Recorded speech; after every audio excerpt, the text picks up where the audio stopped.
5 million. So relax now. It is, in fact, as everyone here has studied physics, even in as little as I have, in cosmological time, very, very soon. I mean, we can already see Andromeda with the naked eye. It's beginning to fill our night sky.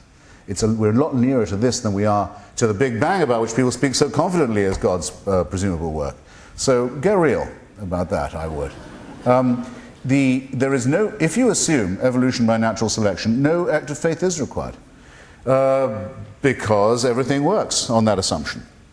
You can, if you're faced with a new virus, sequence its DNA, show its kinship with your good self, work out how to defeat it, work out perhaps how to preempt the next. Predictions can be made. This is not just a theory, as some people are fond of saying. It's a bit better than that. Anyway, there's nothing wrong with being a theory. It's a theory which survives tests. Whether applied to discoveries in the remote paleontological past, or the present biological moment, or the very fairly predictable biological and immunological future. We can rely on it. It's not a matter of faith at all. It's what happened. It's in the molecular biological record, and it's in the fossil record. There is no question but that evolution by natural selection did occur. There is some question about how, and these gaps are being filled in. Whenever new evidence is discovered, it is found to be congruent with, compatible with, the existing knowledge in the field. No one is entitled any longer, and in fact the effort's almost been given up, to assume that the gaps produce a mystery which can only be filled by an explanation from the supernatural. That's now considered to be too lame for most public consumption, unless you go to the Ohio Museum with the animatronic children and dinosaurs. By the way, who considers... Which I recommend, by the way, that you do. Who does consider it that lame, Christopher? What? You said it's considered that lame. It's considered pretty lame but to... Who considers it's it considered pretty lame, I find. I can't... our comrade of this evening, for example, hasn't taken the opportunity to plead that case. I find it's increasingly rare among creationists to find that those who subscribe to it will argue the God of the gaps as confidently as they once used to. But when it hasn't happened tonight. But you said it's considered. I mean, well, I'm saying that, I'll rephrase if you like. It appears to be uttered with considerably less confidence and frequency than it did. I notice the Reverend Cromarty is even nodding there. Change. Jay? Yes, again, I hope someone is taking count of the subjects that are being discussed and the number of insults that are being hurled from one or the other podium tonight. But I fully agree. I don't think the arguments... I don't think the argument before us tonight about theism or atheism ought to be based on the things that we don't know. I think it ought to be based on the things we do know.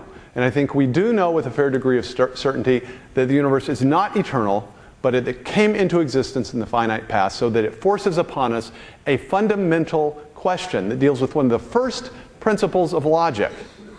The universe had a beginning. We know something doesn't come from nothing. Everything that has a beginning has a cause for its existence. The universe had a beginning, so it must have had a cause for its existence. It can't have caused itself to come into existence.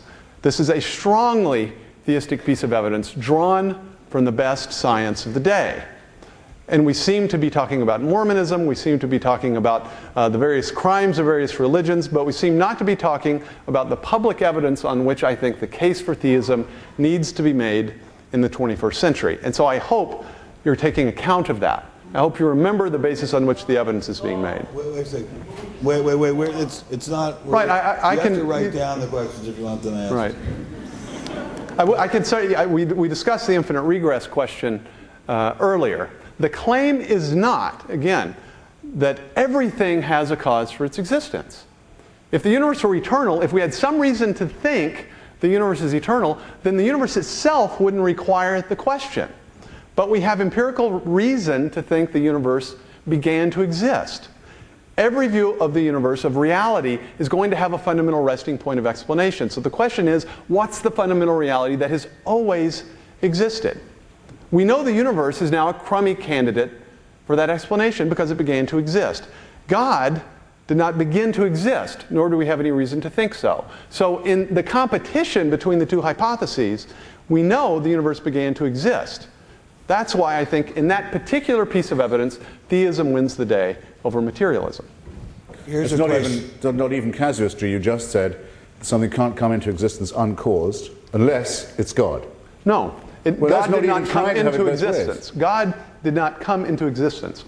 The argument is that everything A that priori. begins to exist must have a cause for its existence. That's the argument. With the It's not exception of everything your has with the cause. exception of your a priori No, the universe presumption. itself. No, not at all. The universe itself might not have had a beginning. It might have existed from eternity. We know that's not true about the universe, so it calls for a cause. Here's a question from Tracy in Ontario, Canada. I think this town is called Staines or Stainer in Ontario, Canada. At one point there was organic matter or inorganic matter, and then there was organic matter.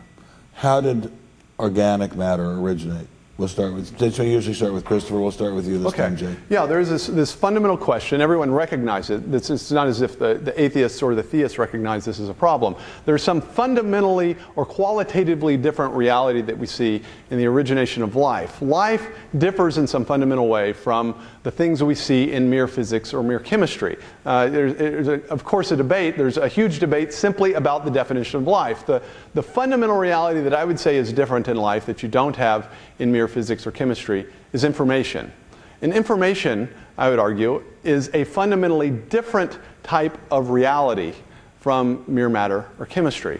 Think of it this way. Think of text that's written on a page, right? Physics and chemistry can explain the properties of the ink, the properties of the paper, can describe why the ink is a good medium for holding some kind of information. But the information on a page, the message, is different. It's grounded in the medium, right? But you can't explain the information itself in terms of physics and chemistry. In the same way, you can't explain the coding regions in DNA in terms of bonding affinities or physical laws or basic physical or chemical laws. There's a fundamentally different type of reality. So that when we're asking the question of the origin of life, we're asking the question of the origin of biological information. This is very important because information theorists such as Henry Quasler point out that we habitually and quite rightly associate the origin of information with the activity of intelligent agency. So that when we find an origination of information someplace where it was not before, I think it calls for or suggests intelligent agency. Again, not of the existence of God. This is evidence for design that conduces toward theism, but I think it certainly points in that direction rather than atheism. Christopher? But the more we know, the more it replaces the question. I mean, there were forms of quasi-life, so pre-bacterial, pre-microbial, went on for an extraordinarily long period of time. They don't appear to have been exactly conscious, but nor precisely inert either. Microscopically evolved into later forms. It goes on in this pointless, rather horrible, rather boring way for a very, very, very long time. The point is, what designer wants to make it come out like that? Meanwhile, as life gradually takes hold, 98% of its forms are obliterated without pity. If it wasn't for us knowing about them, they would never have existed. They only exist because we know about them. They didn't otherwise ever exist at all. And if we go, which we might, they won't have existed any more than we did. Now, who wants to make it come about like that? Take the project of eternal life, which I'm glad to find is nothing to do with any other concept of eternity that we could possibly give a name to. It's God's target, apparently, that we all attain this. Because I'm now talking to someone who has openly said that they are a believing Christian. Well, now, I've often wanted to know, if that's what he wants us to have, why do we have to go through this horrible interlude where the odds are stacked against us? What's the point of what used to be about 20 years of miserable life where it's almost impossible to avoid committing a mortal sin, to now, thanks to mainly to our efforts, okay, you've got 80 years where the odds are stacked against you. You're born sick, you're created ill in a hostile environment and commanded to be well. And if you can pass certain tests with the odds stacked against you, then you'll get eternal life. What is this?